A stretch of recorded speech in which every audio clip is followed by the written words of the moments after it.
Basahin natin ang verse 10 to 16, no? 1 Corinthians chapter 7.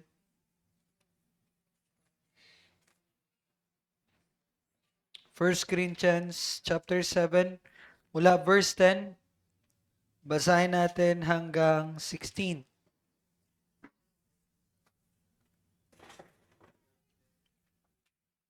Sabay-sabay po nating basahin 1 Corinthians 7 from verse 10 to 16. Subalit, sa mga may asawa ay aking itinatagubilin, hindi ako, kundi ang Panginoon, na ang babae huwag humiwalay sa kanyang asawa.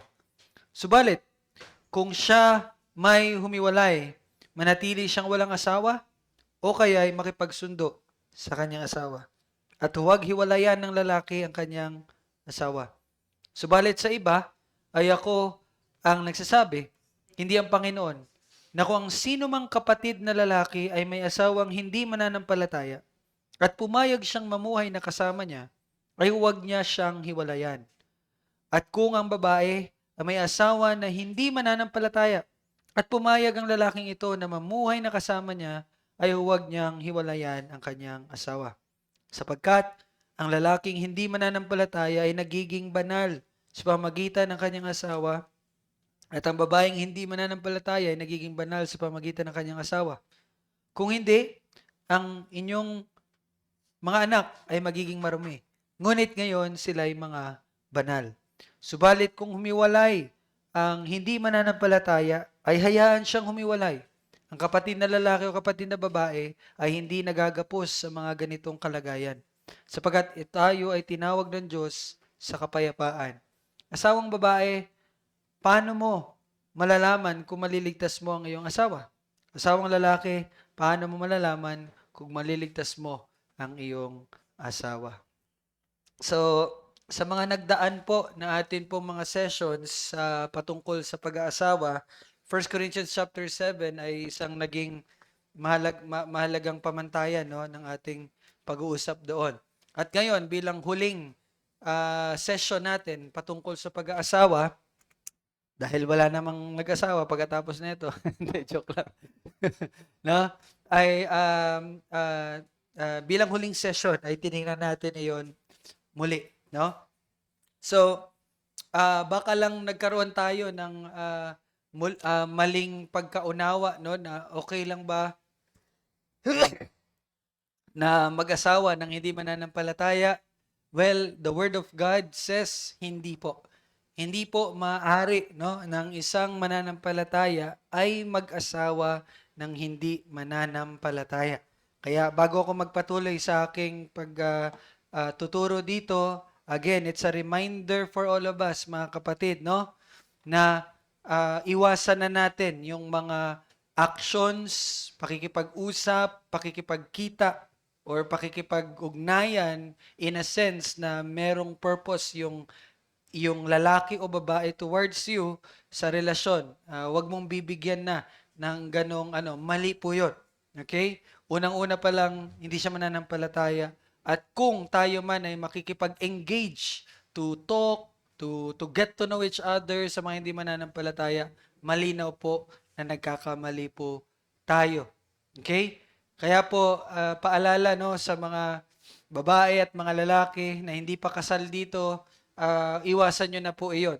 Again, yan ay subject to church discipline. Kaya pag meron pa ulit tayong nalaman na ganon, that will undergo church discipline na po. Kaya maging maingat po tayo sa ating mga pakikisalamuha, lalong-lalo na sa social media. Very easy to add friend, very easy to chat, and very easy also na mag-engage, no, sa mga ganong mga klase ng pasimula ng relasyon, which is very, very wrong. Well, sa ating pagpapatuloy, sa ating nabasa kanina, alam niyo po ba na yung mga taga-Korinto po noong unang siglo ay katulad ng ating makabagong kultura ngayon? Isa sa mga halimbawa nito ay yung kanilang pananaw tungkol sa pag-aasawa at pananaw nila tungkol sa divorce. Sa Korinto po at buong Roman Empire, karaniwan at madaling makipag-divorce. At yun din ang ating nakikita, at least, hindi sa Pilipinas, pero sa mga, for example, European or Western countries, no? Or even dito sa atin, Asian countries, Japan, di ba? Legal ang divorce. China, legal ang divorce. So, that is very common na, no? Sa atin. Pero alam niyo po ba, naghihiwalay ang mga tao dahil lamang sa mga mabababaw na dahilan. Kapwa lalaki at babae ay maaring makapag-file ng divorce, di ba? Ganun ang nangyayari ngayon. Pero tulad ng mga Kristiyano ngayon, natutukso rin ang mga taga-Korinto na tanggapin ang makamundong kulturang nakapaligid sa kanila. No? Nakikiayon sila sa ganong kultura. Kaya habang tinatalakay ni Pablo ang pag-aasawa at divorce dito sa 1 Corinthians chapter 7 na binasa natin kanina, tila may ilang mananampalataya na naghihiwalay at muling nag-aasawa nang walang biblikal na batayan. So, nangyayari yon sa Korinto. No? Kaya ganito ang sinabi ni Pablo. Dahil dito, pinaalalahanan ni Pablo sila na ang mag-asawa ay hindi dapat maghiwalay.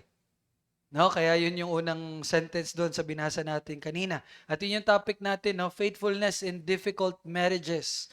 Remaining faithful in marriage. Kasi nga, huwag maghiwalay. Di ba?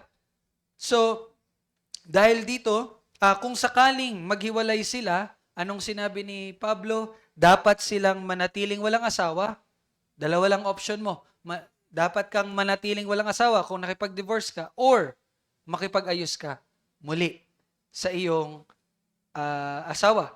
Kaya yung kagabi na pinag-usapan natin, ito yung sagot doon sa sitwasyon. Although hindi siya mananampalataya, but ang batayan, ang katotohanan is, kung makipag-divorce ka, kung ayaw mo na doon sa partner mo, manatili kang walang asawa. Or, makipagbalikan ka. So, yun lang yung option.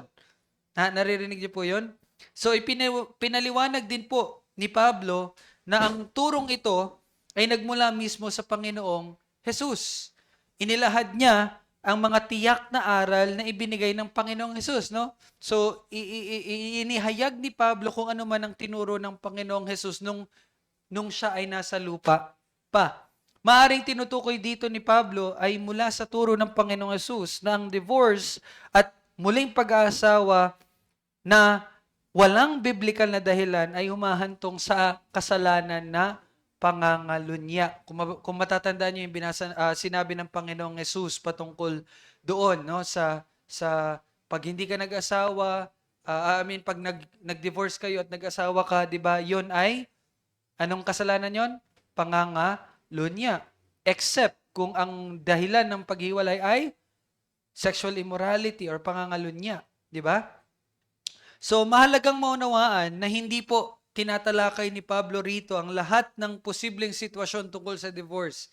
Hindi naman nilista ni Pablo yun, no? So, ang tinutugunan ni Pablo dito ay ang mga pag-aasawa ng dalawang nagsasabing Kristiyano kung saan ang divorce ay hinahangad dahil sa maling dahilan. So, ang tinutukoy po dito ni Pablo ay dalawang Christian, mag-asawa, at gustong maghiwalay.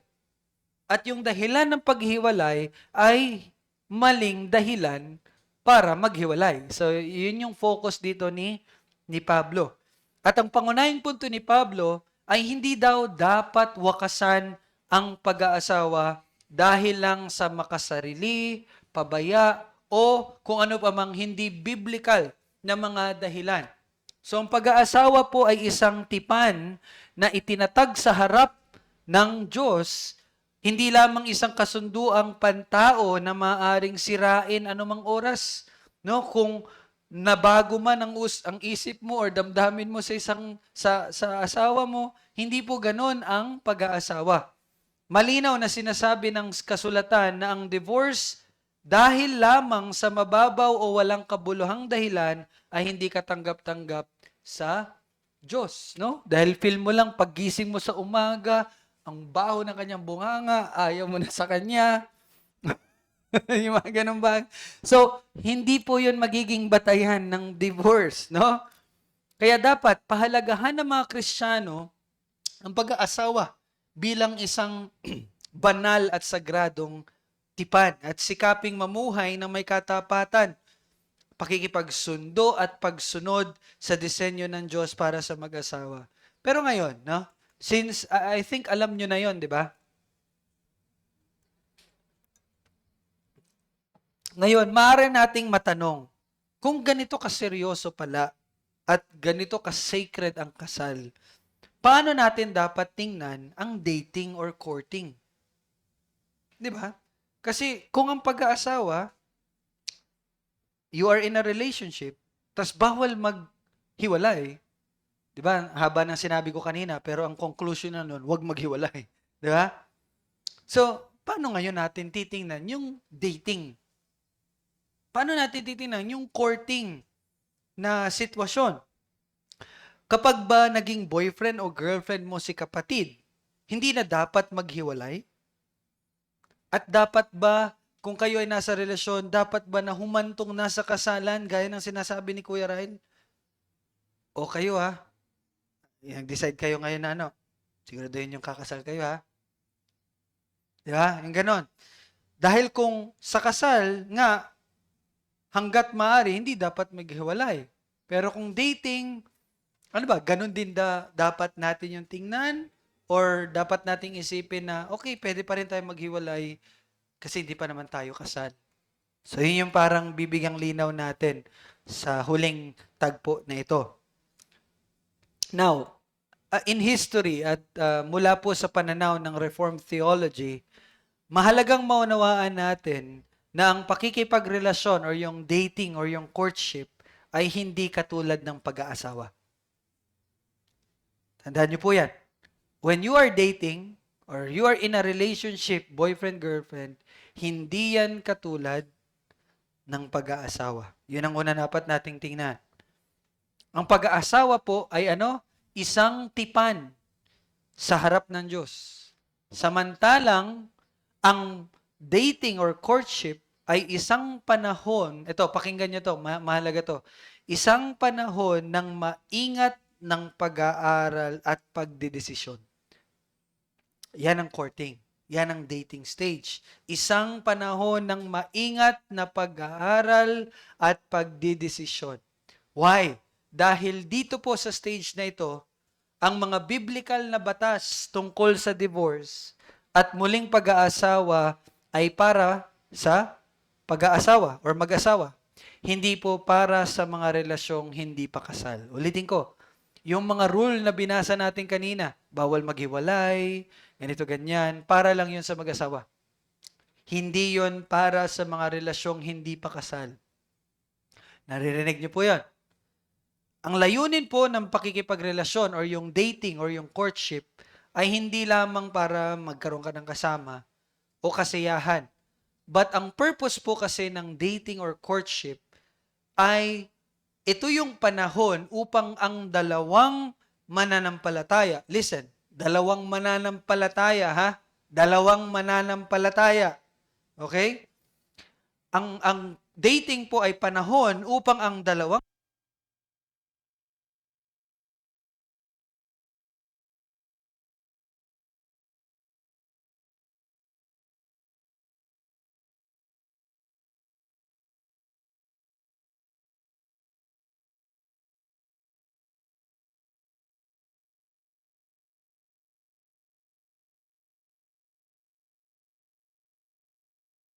Hello. Okay. So, lagi niyong tandaan, ang dating stage ay, ang layunin nito ay upang ang dalawang mananampalataya ay mapagpanalangin suriin kung sila ba ay dapat pumasok sa tipan ng pag-aasawa. So, parang sa panahon natin ngayon, parang testing stage, kumbaga. But, wag niyo munang yun i-define natin yung testing stage na yon. Okay? So, sa prosesong ito, dapat nilang sagutin ang mga tanong na ito. Ito, lang to, guide questions. Tunay bang mananampalataya ang taong ito? Yun dapat ang una mong tanong. Di ba, nagpo-profess kayo, both of you are Christians. So, if you are dating, ang isa sa mga layunin mo is to know, totoo ba itong mananampalataya o hindi? Okay? Kasi yun Yun ang pinakaunang dapat pasukin qualification sa kasal. Christian dapat yan. Tunay na mananampalataya yan. So, unang tanong mo sa dating stage, tunay bang mananampalataya to?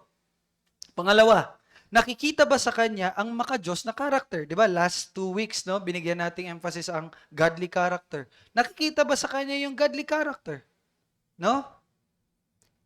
Magkatugma ba kami ng mahalagang aspeto ng buhay at pananampalataya?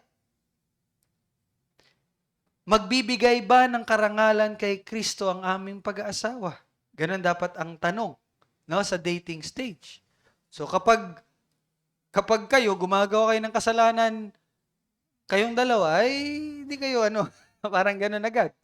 Wag na. O, parang ganon, no? Magbibigay yan ng hint sa inyo na baka hindi ito ang para sa akin. Kasi gumagawa ko ng kasalanan kasama siya eh. Sa halip na kami ay mag-serve at lumago kay Kristo, bakit ganito nangyari sa amin dalawa? Di ba? Bakit nauhulog kami sa kasalanan? So yan, pwede yan, no? Na maging tanong. Dahil po, ang courting or dating stage ay panahon ng pagdidesisyon.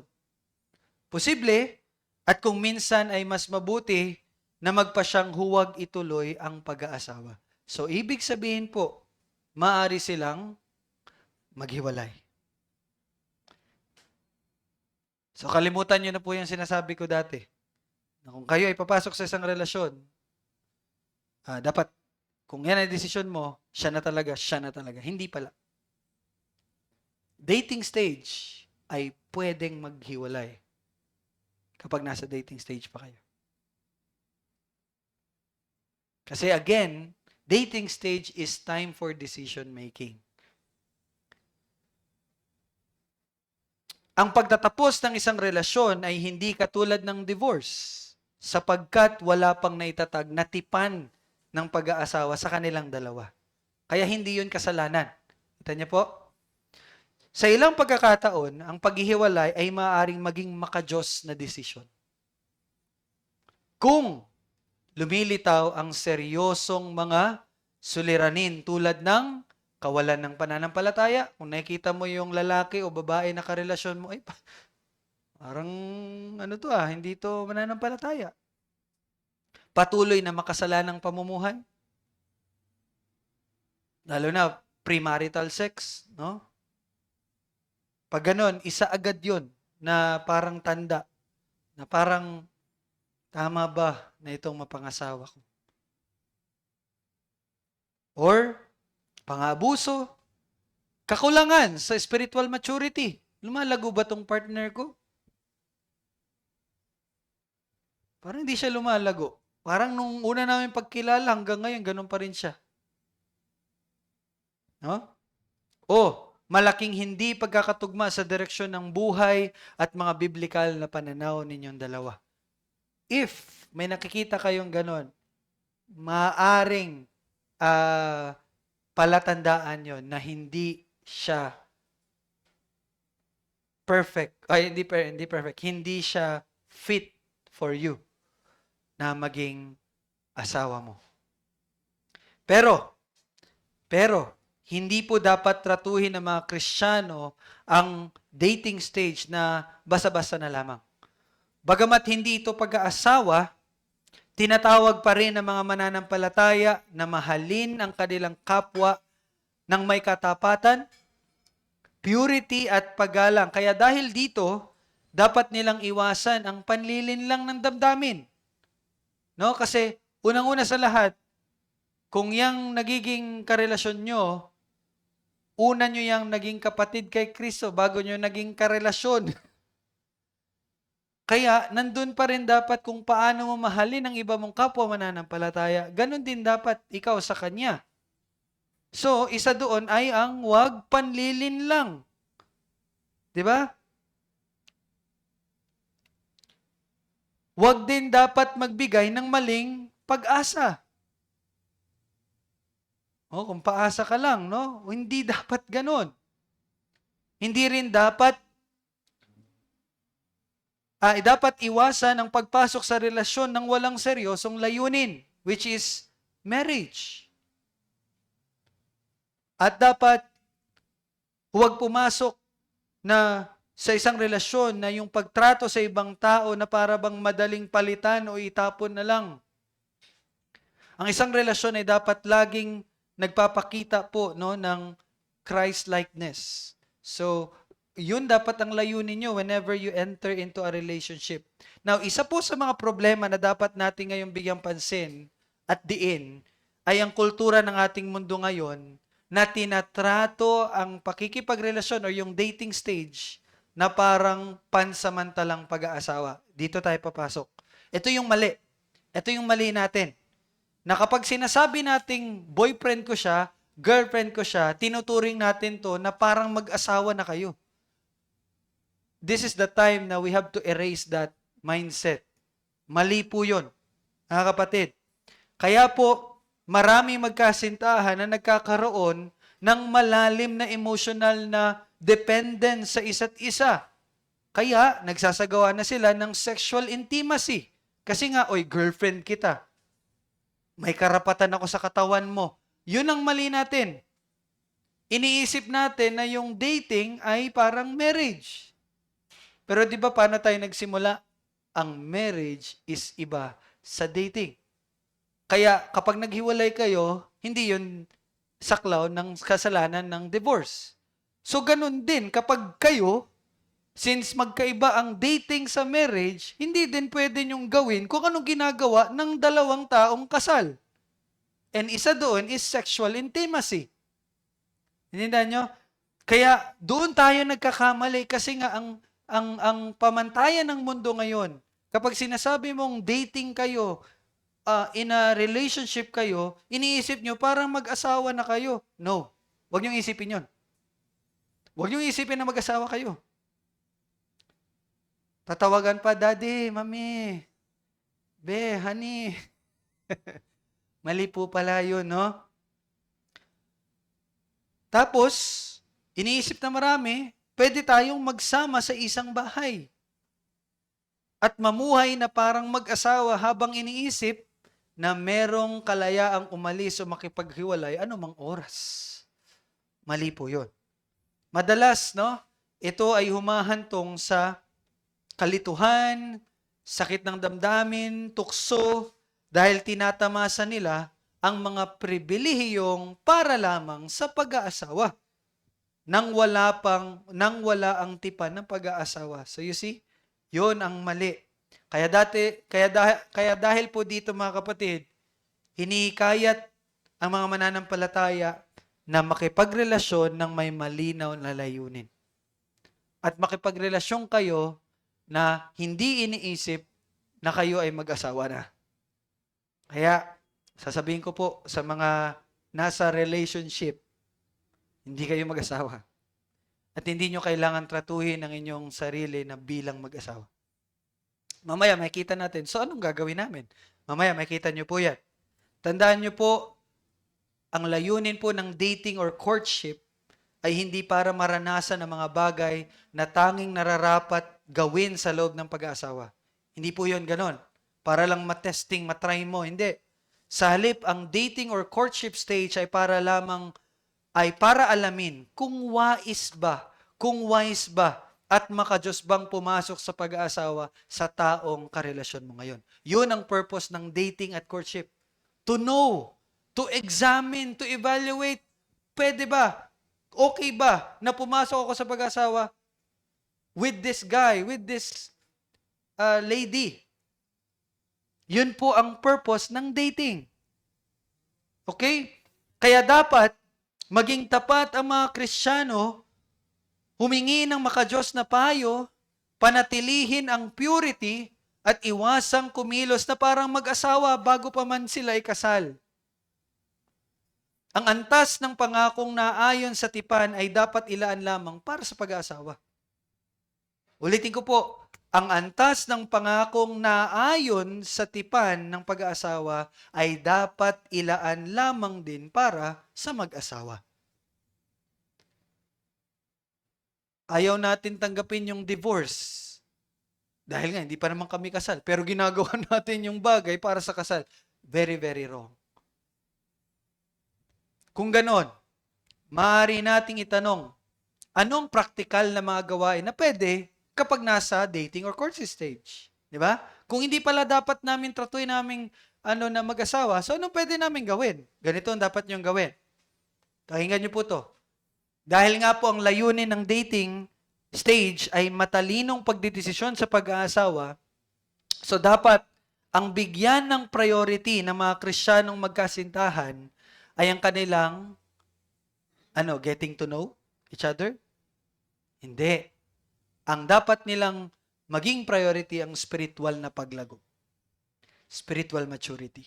That's your goal in your relationship. Hindi yung, babe, samahan mo ako dito kasi gusto ko magganto ganyan.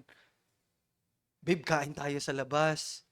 Hindi yun ang layunin nun. Pero pwede niyong gawin yun. Pero hindi yun ang layunin. Ang layunin nyo is spiritual maturity. So instead of, babe, kain tayo sa labas, babe, kain tayo ng salita ng Diyos. Kapag hindi yan nangyayari sa inyong relationship, ikaw bilang mananampalataya, isang pamantayan yan. Na pwede mo masabi, ito ba talagang lalaki para sa akin? Ito ba talagang babae para sa akin? Kasi kung sa dating stage pa lang, hindi ka niya nanililid kay Christ, paano pa kayo pag mag-asawa na kayo? Kaya nga, di ba, natatandaan nyo, anong dapat maging focus ng isang lalaki?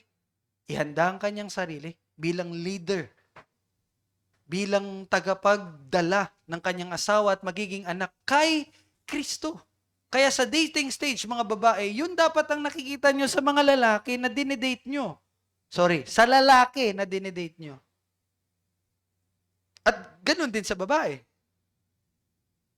Di ba? Dapat nilang palakasin ng dapat nilang palakasin ng isa't isa sa kanilang paglakad kasama ni Kristo. Sa pamamagitan ng pananalangin, pag-aaral ng salita, pakikipagbahagi sa buhay ng iglesia, at mga pag-uusap tungkol sa pananampalataya. Hindi yung usapin patungkol sa paano natin gagawin tong kasalanang to. Huwag tayo maingay kala kuya, dito tayo, dito. Hindi ganun, dapat ang maging usapin. Ang usapin dapat ay patungkol sa pananampalataya. Kasabay nito, dapat nilang tandaan na ang kanilang pangunahing relasyon ay kay Kristo, hindi sa isa't isa. Kasi ang nag-uugnay sa inyo si Kristo. Kaya bago pa man maging kayo, kayo ay na kay Kristo na. So sino dapat maging focus ng relasyon nyo? Ang isa't isa? Hindi. Si Kristo na nag-uugnay sa inyo. Kaya dapat din silang manatiling aktibo na bahagi ng local church. Naglilingkod kasama ng iba pang mga mananampalataya, hindi isolated. Ay tayo kasi tayo magpartner tayo. No. No? Kasama dapat ang ibang mananampalataya at nagbibigay ng pagkakataon sa mga matured na Christian na makita at makapagbigay ng makadiyos na payo tungkol sa kanilang relasyon. Gaya nga ng sabi last week, your relationship must not be private. Dapat alam yan ng iglesia. Dapat nagagabayan kayo ng iglesia. Kaya, yung mga patago dyan, lalo na sa pagsisimula pa lang, nagtatago ka na, ay, malaking mali na yun. No? Your relationship must be known to the church. Kaya kung meron ka mang napupusuan na ibigan, sinong una mong kausapin? Yung taong yon? Hindi. Family, and then the church. So that matulungan ka kung tama ba. At magabayan kayo, at may accountability. No? Ang karakter ay dapat maingat na obserbahan sa paglipas ng panahon. No, sa inyong pagsasama, yung karakter niya, tingnan nyo. Masipag ba yan? Sa pag-aaral at paggabay sa iyo kay Kristo? No? Mainitin bang ulo niyan? Mahalagang tingnan ang mga katangian tulad ng humility, pagiging bukas sa pagtutuwid, sa correction, pagpipigil, control, self-control, faithfulness, purity, goodness, at tapat na pagsunod kay Kristo at sa kanyang iglesia. Dapat ding itaguyod ng mga Kristiyanong magkasintahan ang purity. Ito, paulit-ulit ito nababanggit. Sa halip na itanong kung gaano sila kalapit na maaari nilang abutin ng hindi nagkakasala, minsan kasi iniisip natin, pwede ba mag-holding hands? Pwede ba magyakapan? Pwede ba mag-kiss? Sa halip po na itanong natin yun, mas mabuting itanong nila kung paano nila matutulungan ang isa't isa na lumago sa kabanalan. Hindi yung paano tayo lumago sa intimacy natin. The question must be, how can we grow in Christ? Paano natin matutulungan ng isa't isa? Ganun dapat ang usapin ng mga magkasintahan. Di yung, babe, kailan ka free? Kita tayo sa ano kasi namimiss ko na.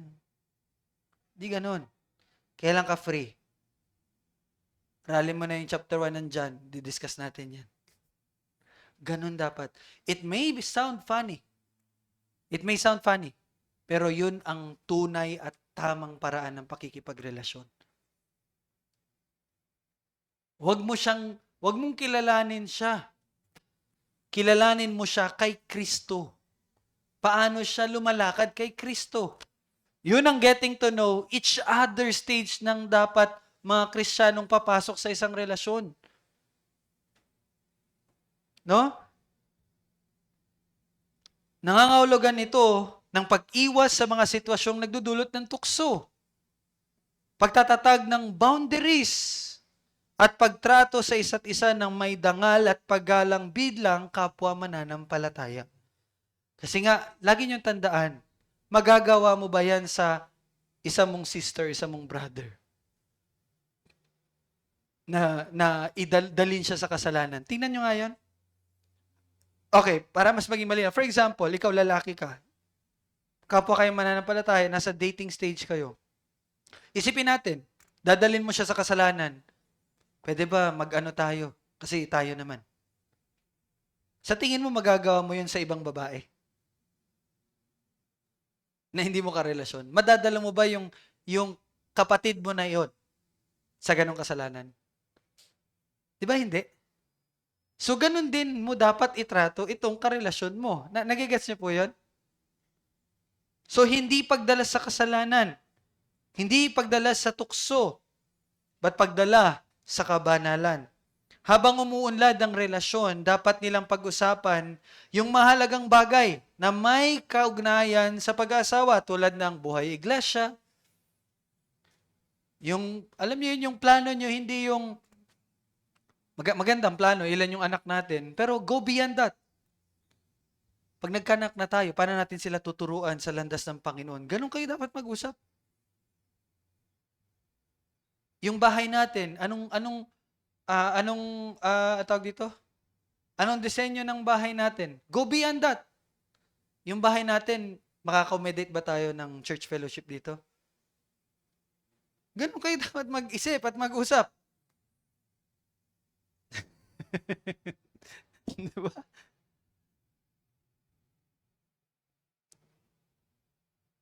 Mahalaga ang tapat at malinaw na komunikasyon. Hindi dapat ipagpatuloy ng sino man ang isang relasyon kung alam na niyang ang pag-aasawa ay hindi posible. You can break up with the brother or with that sister. Pwede yun. Nakikita niyo po yon yung kaibahan ngayon ng dating sa mundo at dating sa atin bilang mananampalataya. Pwede kayong maghiwalay. Bakit? Kasi yung proseso ng dating nyo, tama eh. Alam nyo na nagde-date kayo to know kung ikaw ba talaga ay pwede ko mapangasawa. Itetest ko kung mananampalataya ka ba talaga. Nililid mo ba ako kay Kristo? So ang ending, bro, niyaya mo ko nung ano. Parang mali yun ah. Isa ka na lang, warning. Pag ginawa mo pa yan, break na tayo. You see, may boundary na. Hindi mahirap makipaghiwalay. Mahirap ang pakikipaghiwalay kapag sa maling paraan.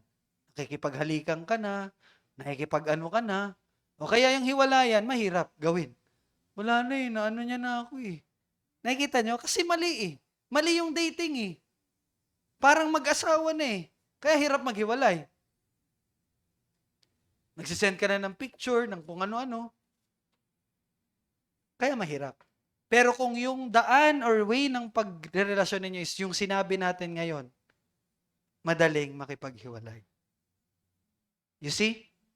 Hindi po sa lahat, higit sa lahat, dapat tandaan ng mga Kristiyano na bago sila maging kasintahan, yung sinabi ko kanina, sila muna ay magkapatid kay Kristo.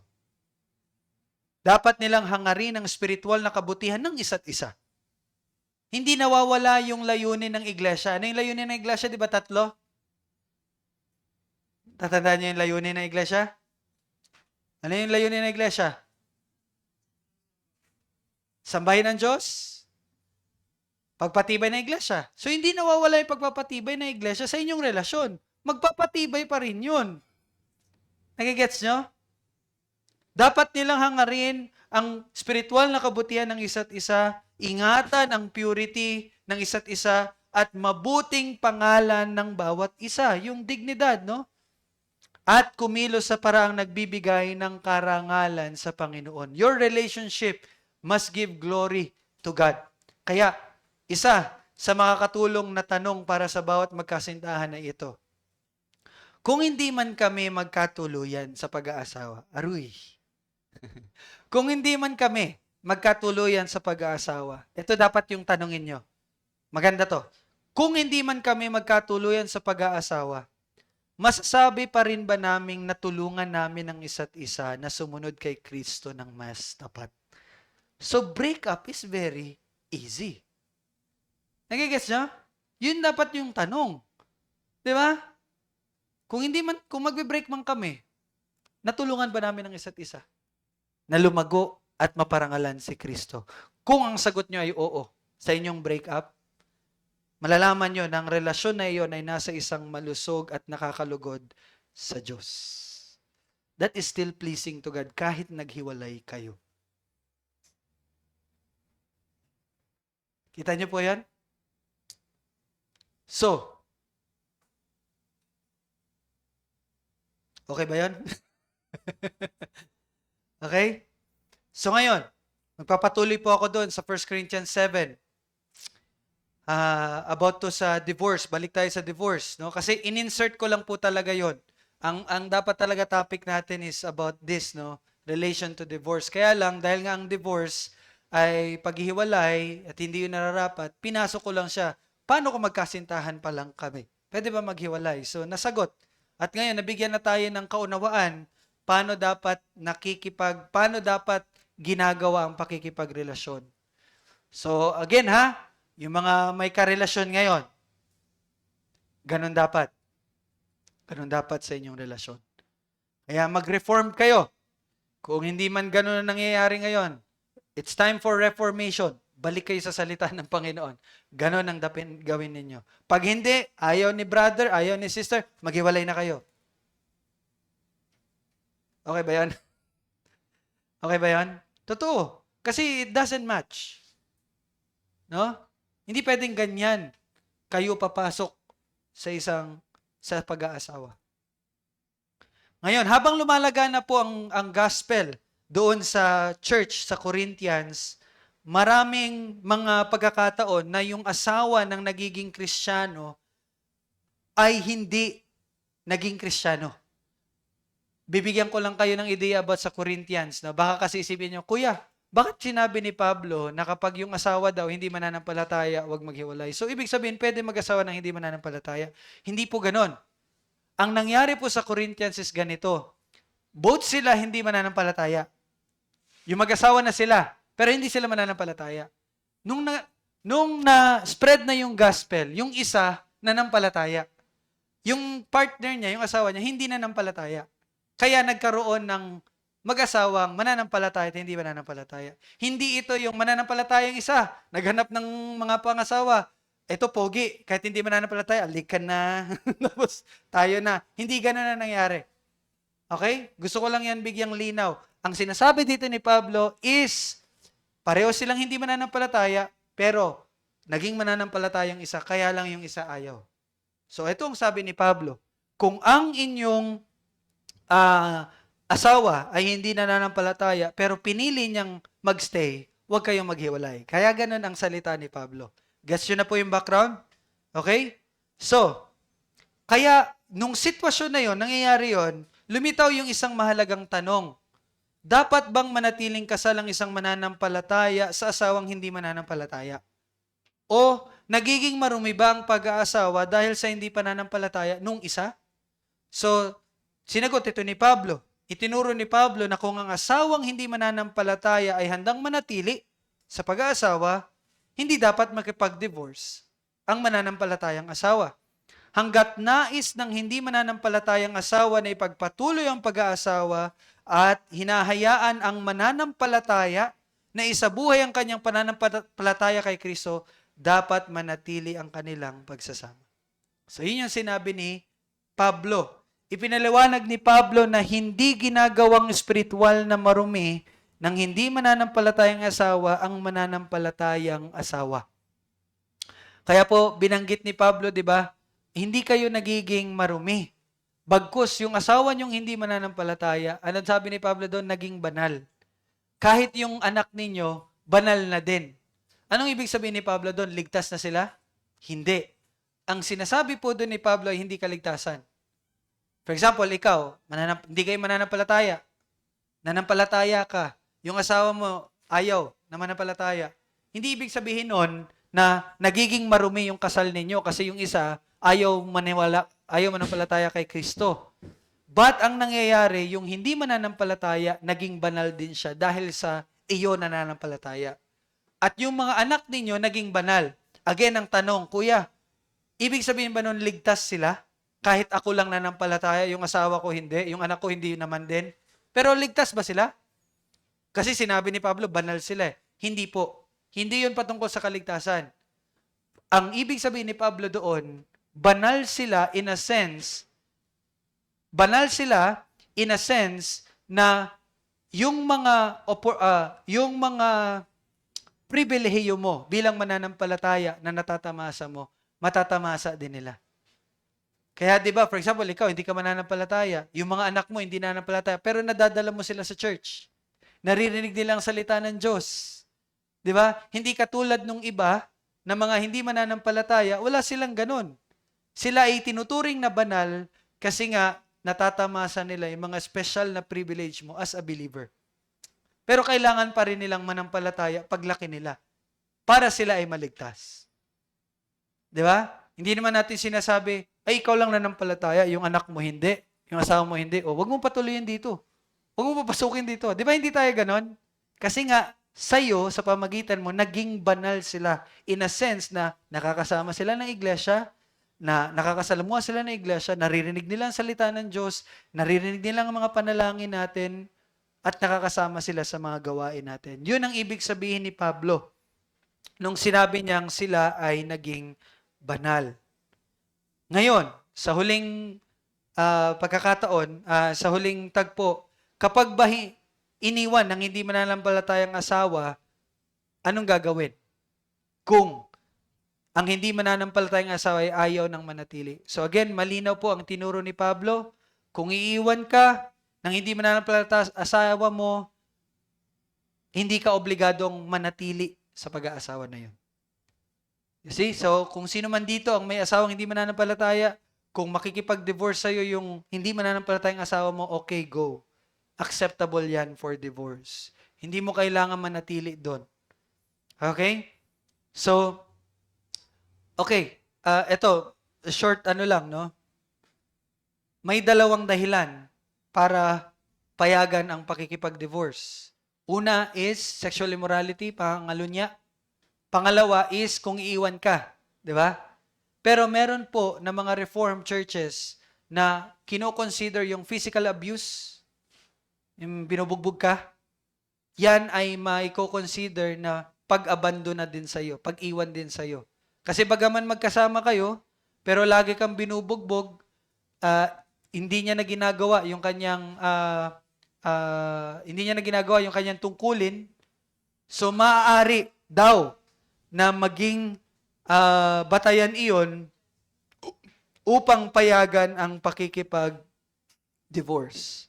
Pero meron ding ibang Baptist na hindi ganon ang pag-iisip. Kapag binubugbog ka, physical abuse, pwede kang lumayo Pero wag mag-divorce. Sikapin na maayos muli yung relasyon. Parang ganon. So may iba't ibang pananaw. So tingnan natin kung anong magiging desisyon natin kapag dumating na tayo sa ganyang sitwasyon.